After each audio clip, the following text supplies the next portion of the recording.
You've got a patient's life in front of you. There's just nothing quite like being there doing surgery.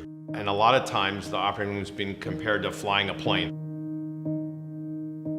We have a responsibility to ourselves, our families. We have a responsibility to the passengers that we carry. So everything we do has safety at its core. Making a mistake is not an option, obviously, in our line of work. If we were to make a series of mistakes, the consequences of a radiological release or of having significant damage here on site could affect the state of California and the U.S. as a whole, or even in the world.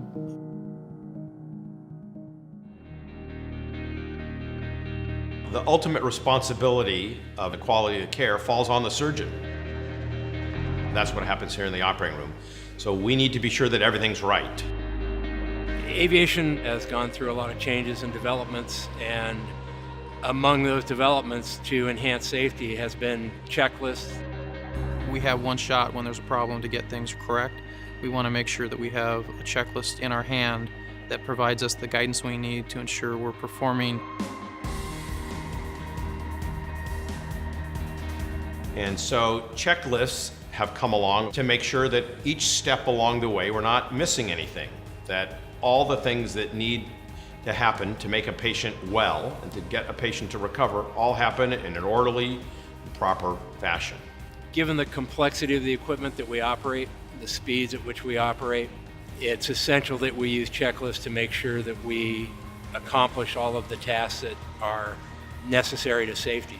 The potential for a mistake creating a hazardous situation is too great, so checklists are utilized to minimize that potential. It doesn't matter how complex, how simple the job, we've got a checklist in hand every time we do any operation out here. When you check in, we got to make sure we have your right name and your right birth date and the right medications you're on. So the checklists are even set up so that if we do something wrong, we'll have an opportunity to catch it. When you get into the operating room, then they're getting really down to the specifics, where specific equipment, specific medications, is the patient in the right position? We do a briefing with respect to the flight we're about to conduct and begin our checklist, which makes sure that all of the items that we did as a part of the setup process were accomplished, and then we're on our way.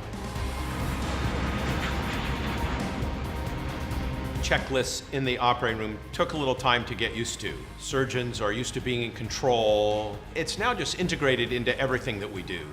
It allows people to call attention to a mistake without feeling that it's just their opinion. It's in black and white, it's written down.